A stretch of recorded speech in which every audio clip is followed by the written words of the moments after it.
네, 안녕하십니까. 구태환입니다. 디지털타임스에서 시의적절하게 좋은 행사를 주최해 주셨네요. 저는 이제 여기 오신 분들 아마 대부분 IT 백그라운드를 가지고 지금 현업에서 종사 중이실 텐데 저는 법대를 나온 변호사입니다.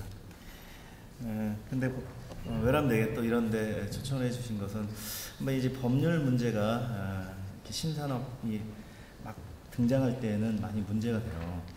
최근에 그 현상이 좀 심해지고 있고, 그도 그럴 것이 이제 정보화 사회를 넘어서 뭐 지식정보 사회가 됐다고 얘기를 하는데, 이제는 전통 산업과 온라인 산업이 따로 떨어질 수 없는 그런 환경으로 급히 변하고 있습니다. 특히 모바일 시대로 넘어가면서 이 현상이 극히 심화됐습니다. 좀 전에 그 박종석 이사님 좋은 말씀 많이 해주셨는데, 이 IoT 시대는 이름을 참 잘 지은 것 같고요. 본질을 제대로 꿰뚫은 용어라서 저도 오래 갈 것이라고 생각합니다. 하지만 용어가 어떻게 변했든 간에 지금 말씀드린 현상은 변함이 없는데, 그에 대해서 또 제가 이제 법률가로서 논문이나 글로 여러 군데 얘기하고 있는 입장을 좀 요약해서 말씀드리도록 하겠습니다.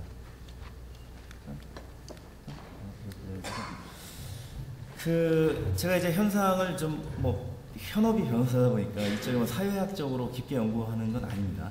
그래서 정확하게 설명을 드리지는 못할 수도 있는데요. 그냥 제 관점에서는 IoT와 오토의 관계가 동시에 시사용어로 등장하는 것을 보더라도 굉장히 긴밀하다고 볼 수 있고, 그냥 저는 연합이라고 표현을 했는데, IoT는 그 사물 자체가 연결되는 그 현상을 묘사한 말이라면, 오토는 그러한 IoT를 기반으로 해서 이제 산업이 어떻게 변화하고 있는가를 설명하는 용어라고 생각해서 같은 현상을 달리 표현한 용어라고 생각을 합니다. 근데 이 특징은 국경을 넘는다는 거죠.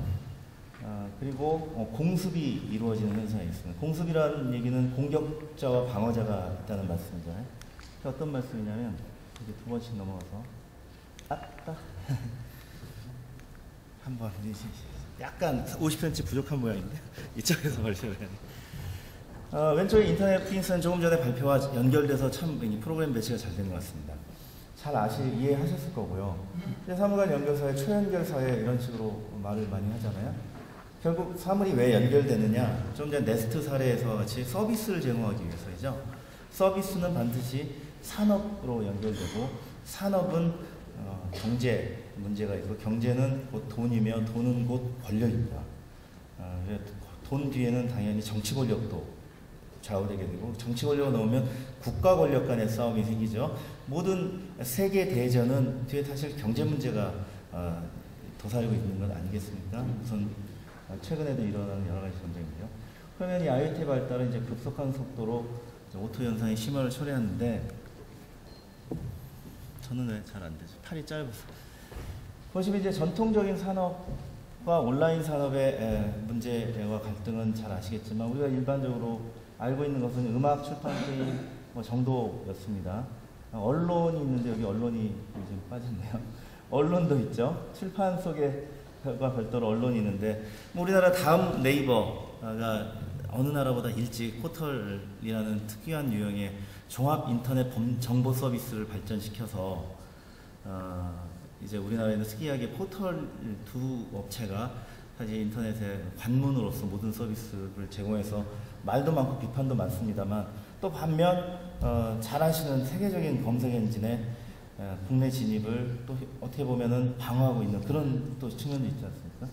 한데 이 와중에 이제 전통적인 콘텐츠 산업인 음악 산업은 이미 2000년대 초에 오프라인 산업 다 멸종했고요. 지금도 이제 다시 복고풍으로 다시 LP도 나오고 CD도 다시 좀 나옵니다만, 판매량이 3만 장을 넘으면 아주 밀레니엄 히트라고 합니다.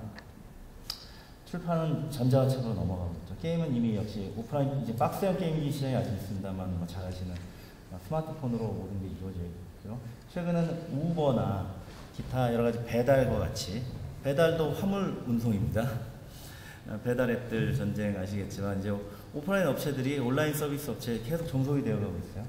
그리고 자동차도 이제 구글카, 애플카 나온다고 하고, 이제 사람이 차 탈 때도 운전하지 말라는 겁니다. 콘텐츠 소비하고 광고를 보라는 거죠. 미래 영화에는 이미 다 나왔던 얘기인데, 이제 숙박도 에어비앤비 등 잘 아시죠. 우리나라도 포자자라는 훌륭한 스타트업 서비스가 있고요.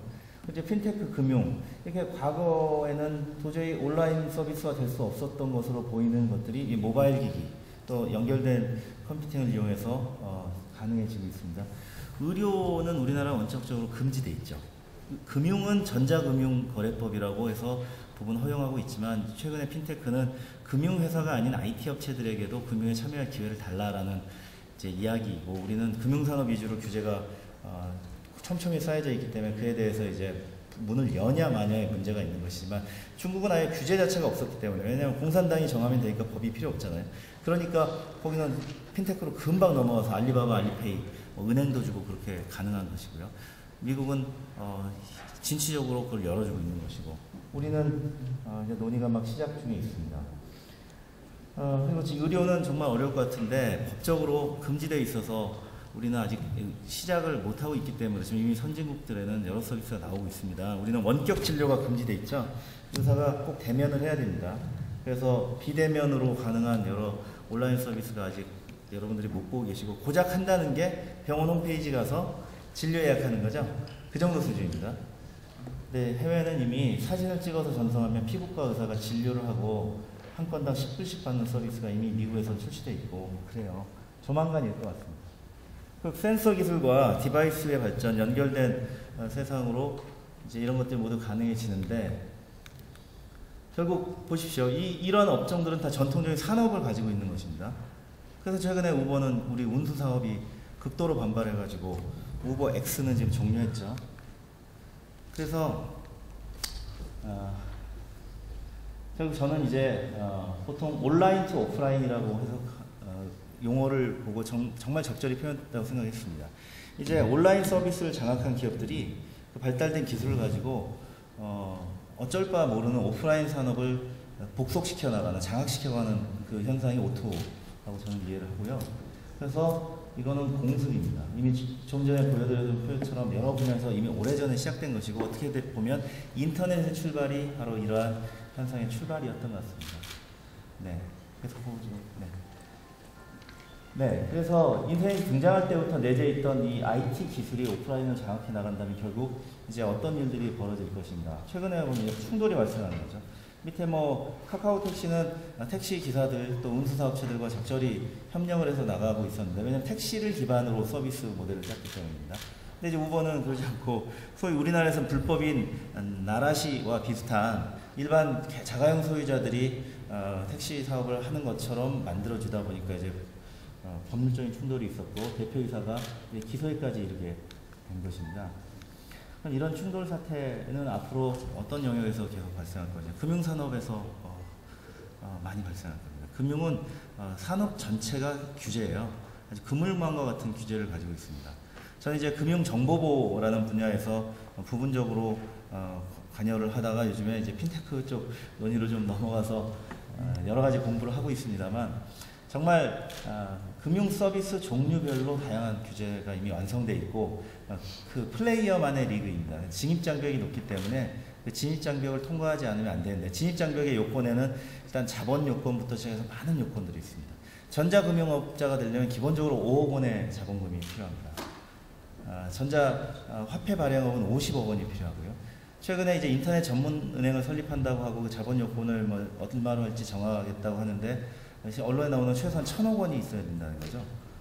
인터넷에서 자금을 수신해서 이게 융통하는 핀테크 사업을 하려고 해도 어마어마한 자본이 필요한 그런 것입니다만, 이미 아시다시피 전 세계적으로 핀테크 업체들이 이제 은행을 언번들링 하고 있다고 하죠. 해체해 나가고 있습니다. 자동차 산업도 좀 말씀드린 거, 의료 산업도 마찬가지로 이제 여러 가지 의료 테크, 또 카테크 업체들이 자동차와 의료 산업을 이제 한마디로 컨텐츠 프로바이더 내지 하드웨어 프로바이더, 일종의 벤더로 이제 전락시켜 나가는 현상을 가져올 건데요. 문제는 이 세 가지를 대표적으로 화면에 적어드린 이유는 금융, 자동차, 의료라는 전통적인 산업이 얼마나 현실적으로는 좀 막강한 인더스트리와 파워를 형성하고 있습니까? 거기에 IT 기술이 들어가는 것을 이들이 스스로 하지 않는다면 당연히 엄청난 저항이 발생할 것입니다. 이번에 우버 사태가 바로 그런 것인데요. 이럴 때 정부와 국가는 어느 쪽 입장을 취하겠어요?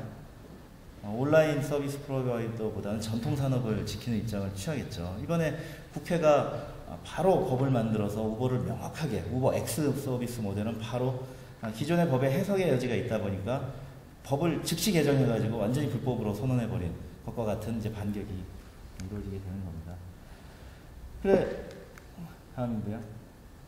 마찬가지로 이런 여러 다양한 것들에 대해서 전통적인 산업의 시각을 제가 최근에 핀테크는 다양한 금융산업에 있는 분들을 만났기 때문에 구체적인 언급을 들을 수가 있어서 좀 표시했는데요. 이런 식의 반응이 이제 다른 산업에서도 있을 것이고, 이러한 오토의 공습을 좀 소홀히 보다가 일단 정부 당국은 법 개정에 소극적인 모습을 취하다가 실기하게 되고, 또 전통 산업에 종사하시는 분들은 방심하다가 실기하게 되는 이런 현상으로 이어질 것으로 걱정이 됩니다. 대표적으로는 예를 들면 이런 얘기입니다. 주로 이제 1금융권에 있는 분들 이야기인데요. 우리나라는 스마트 금융을 이제 전 세계 어느 나라보다 잘하고 있다. 다 지금 모바일로 다 뱅킹하고 있지 않니? 근데 무슨 핀테크냐? 그거 핀테크 아니냐? 왜 핀테크를 안 했다고 하자고 난리는 거냐?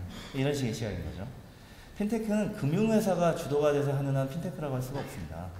뭐 그것도 광의의 핀테크라고 볼 수 있겠지만, IT를 잘하는, 온라인 서비스를 잘하는 온라인 사업자들, IT 기업들이, 테크 기업들이 금융회사의 서비스를 나눠서 가지고 더욱더 잘할 때, 그럴 때 이제 핀테크라고 할 수 있는데요. 우리는 여전히 금융회사 주도 형식입니다. 역시 전통산업의 기득권을 반영한 시각이죠. 또 한편은 은행은 고객들이 좀 편리하게 이체할 수 있다고 은행을 바꾸지 않는다. 일단 점포 마인드죠. 딱 내가 여기에 목 좋은 곳에 은행 점포를 가지고 있는데 다 여기 와서 이체를 하고 입금을 하지 뭐하러 먼 데 가거나 딴 데 가겠냐, 이런 생각이죠. 모바일의 위치가 무슨 중요합니까? 편리한 게 굉장히 장점이죠. 실제 어떤 한 조사기관의 조사에 의하면 표본이 많지 않아서 확실히 신빙성이 높지 않습니다만 약 300명 정도 조사를 했을 때 52%의 금융 소비자가 이체가 편리하다면 나는 은행을 바꾸겠다 라고 이야기했어요. 이런 것들은 이제 잘 모르시는 거죠. 그 다음에 또 문제는 기존에 불법으로 명백히 규정되어 있던 것들입니다. 환치기 같은 건데요. 지금 트랜스퍼와이즈는 우리나라에 들어오면 바로 대표이사 구속입니다. 법정에 서야 돼요. 그게 바로 환치기거든요. 근데 이미 해외에서는 엄청난 펀딩을 받고 있다는 게 어떻게 된 것인지, 미국에 진출한다는 거 아니겠습니까? 우리나라는 이제 불법 환치기는 절대 불가다. 얘는 이런 식의 또 시각도 있고요. 그리고 또 P2P 대출, 미국 랜딩 클럽은 엄청난 IPO를 하고 막 그랬는데, 또 그 불법임이 애매했는데 증권거래소가 6개월 동안 업무 정지시킨 다음에 6개월 만에 연구를 해서 증권거래소 규정을 바꿔서 적법하게 만들어졌죠. 요건을 보완해가지고 웹뱅크 같은 것을 결합시켜가지고. 근데 그런 P2P 대출은 우리나라의 금융당국에서 논의조차 하지 않고 있어요. 왜냐하면 이거 정책적인 이유 때문인데, 지금 이제 우리나라 가계부채가 거의 위험 수위에 도달해 있다는 거 아니겠습니까? 그러니까 가계대출이 포화인 상황에서 P2P 대출은 오히려 더 부채율을 높이는 거기 때문에 아예 논의 대상에서 아예 빠져 있습니다. 지금 국회에서 논의하고 있는 것은 P2P 방식의 투자 모델입니다. 투자 모델. 이제 소위 말해 킥스타터 비슷한 벤처기업을 활성화하는 데 필요한 기업 투자형만 지금 논의하고 있거든요. 뭐 이런 식입니다. 이런 식의 대응이 앞으로 다른 산업에도 동일한 패턴으로 발생할 것으로 보이고요. 의료산업도 엄밀한 의미에서는 허가산업이죠. 규제산업이죠. 일정한 자격을 가진 사람만 할 수 있고요. 의산분리가 돼 있어서 의사가 아니면 의료기관을 소유할 수 없습니다. 금융회사와 비슷합니다. 금산분리. 뭐 이런 일들이 발생하는데, 예를 들면 규제는 어떻게 작동하느냐. 이제 이런 오토는 산업이 융합되다 보니까 온라인과 오프라인이 이제 규제도 함께 적용되는 결과를 초래하는데, 예를 들면 벤콜리포 카카오 이미 쓰시는 분 있을 텐데 그것은 좀 애매한 모델입니다. 왜냐하면 벤콜릿은 은행들이 연합해서 서로 간에 이체 협약을 맺은 건데요. 거기에 카카오라는 메신저 플랫폼이 결합을 한 것이죠. 비금융 회사입니다. 바로 이게 핀테크의 대표적인 모양인데 규제기관이 이렇게 다릅니다. 그러면 이 속에 규제를 어떻게 할 것인지, 나눠서 하거나 완화시키거나 이런 고민은 없이 법은 그대로 놔두고 서비스가 결합되니까 규제는 이중 또는 확대된 규제를 받게 되는 거죠. 정부 당국이 할 일은 이러한 모델이 있을 때 과연 규제를 어떻게 할 것인지를 논의하고, 이런 산업을 진흥시키기 위해서는 기존의 규제를 융합된 모델로 가야 되는데 우리는 어렵습니다. 왜냐하면 부처가 각각 갖고 있는 규제를 선뜻 내어놓을 리가 없잖아요. 네. 뭐 여러 가지 정당한 이유도 있습니다만 그런 식입니다. 그래서 금융규제와 IT 규제가 결합되면 세계에서 가장 강력한 규제가 발생합니다. 그래서 전통 이렇게 요약해 보면 IoT 서비스 또는 오토들은 다 개인을 중심으로 한 서비스 현상들이 많죠. 물론 B2B도 있습니다만 개인화 영역에서 보면은 우리나라 개인정보보호법 세계에서 최강이죠. 온라인 규제법도 역시 세계에서 최강입니다. 우리나라 기업들이 해외 기업에서 역차별을 받는다는 얘기를 인터넷 기업에서 많이 하고 있어요. 핀테크의 경우라면 전통적 금융규제. 이제 세 가지 영역의 규제가 충돌하는 현상이 이제 법률 시장에서 발생하게 되는 거죠. 이것을 이제 잘 조정하는 건 뜻있는 분들, 무엇보다 정부와 국회의 입장이 중요한데 우리는 아직 이런 문제를 제대로 해결해 본 경험이 많지 않고요. 또 법률 뒤에는 다 산업이 있고 전통 산업이 있고 이해관계가 있기 때문에 이것들을 쉽게 풀어내는 건 굉장히 어렵습니다. 이 영역에 이제 금융산업이라면 금융규제가 들어가는 것이고 헬스케어 테크, 의료 테크라면 이 영역에 이제 전통적인 의료 규제가 들어가는 것이고 그것만 달라질 건 기본적인 이 틀은 비슷할 것으로 생각이 됩니다. 네, 이렇게 규제가 융합형으로 발전하지 않은 상황에서 서비스는 현실은 진화하고 있고요. 또 우버와 같이 또 에어비앤비 등과 같이 숙박업법 위반이나 운수사업법 위반 등으로 규제를 받고 막 이러는 상황에서는 규제가 더욱더 강화되는 현상이 초래되고 있는데 정반대로 역진을 하는 것이죠. 그럼 마치 의료산업을 발전시키겠다고 해놓고 다 교복을 입어라 하는 거하고 똑같습니다. 옛날에 우리 다 교복 입었던 분들 여기 아무도 안 계시네요. 저만 입었었던 것 같은데 교복을 입고 어떻게 의료산업이 발전하겠어요? 그죠? 이 규제라는 것은 획일화된 규제를 기업에 부과하는 거기 때문에 유니폼을 입히는 거하고 똑같습니다. 우리나라 정보보호산업이 규제를 통해서 어느 정도 끌어올린 면이 있죠. 교복을 입히면 복장이 단정해지잖아요. 일사불란하고 그렇게 올라오는 건 있지만 그 이상의 창의성이나 그런 것은 기대하기 어려운 거죠. 똑같은 교복을 입고 중고등학교를 생활한다면. 그래서 대학 가면 교복 안 입히지 않습니까? 지금은 이제 교복 이걸 입기도 하고 안 입기도 하는데. 그래서 이런 국내형 규제로 테크 기업이 일정한 수준 이상을 발전하지 못하게 되면 경험이 부족하게 되죠. 창업 생태계가 만들어지지 않죠. 당연히 투자가 잘 안 되겠죠. R&D가 안 되니까 특허 출원이 저조해지죠. 그래서 늦게 해외 진출하는데 이미 해외 시장은 악어떼들, 상어떼들이 득식을 거리죠. 그래서 특허 소송이 걸려서 사업을 철수하는 해가 전통적으로 반복되는 현상을 악순환을 겪고 있습니다. 우리 제조업에서는 익히 있었던 일이에요. 우리는 제조업은 이제 기술 개발이 늦어져서 우리나라 70년대부터 시작했잖아요. 이런 현상을 많이 겪었는데 이제 세계적인 제조업체가 지금 없는 제조기계나 마찬가지인데 서비스 산업이라도 좀 진출해야 되는데 이건 우리가 좀 빨리 할 수 있을 것 같거든요.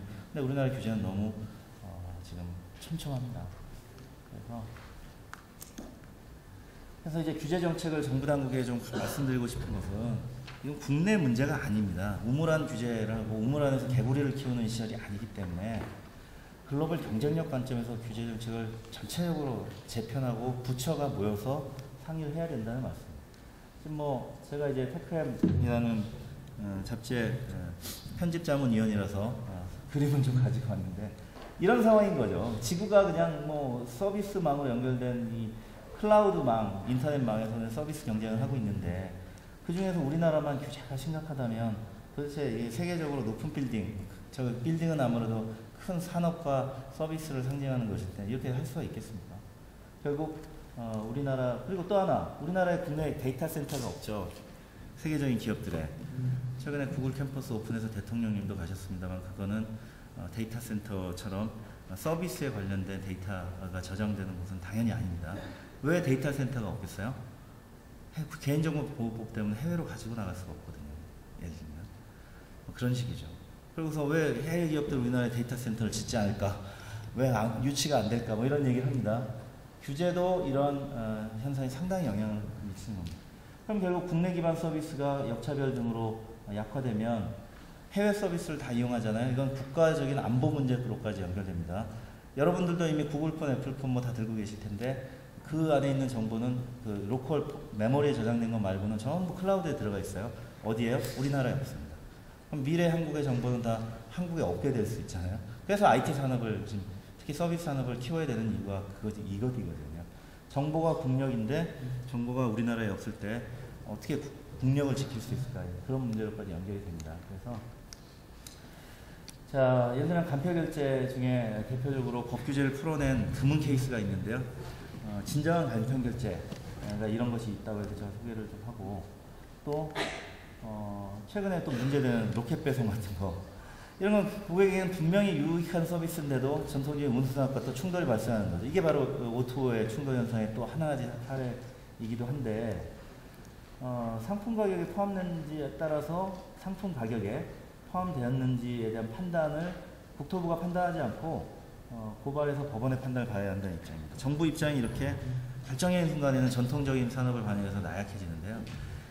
정부가 이렇게 사법부에다가 책임을 넘기서는 안 될 것 같습니다. 만약 이게 허용해야 된다고 보면 법을 개정해서라도 허용을 해줘야 될 거고 불법이라고 보면 명확하게 불법이라고 선언을 해야 될 텐데 이렇게 되면 이제 벌써 사법부로 판단이 넘어가는 순간 몇 년이라는 시간이 걸리는 거죠. 대법원까지 재판 가는데 기본 한 3년은 걸리게 됩니다. 그럼 그 3년 동안 우리 산업은 명확한 방향성을 잡지 못하고 다시 기회를 놓치게 되는 이런 현상이 반복되거든요. 이런 점들을 좀 말씀을 드리는데요. 네, 결과적으로는 규제 정책은 좀 글로벌 시대에, 이 IoT 시대에 맞춰서 좀 신속하게 움직여줘야 할 시점이다. 정부와 국회가 정말 현명하게 모여서 논의하시는 게 정말 필요한 시점이다 라는 말씀을 드리고 싶습니다. 감사합니다.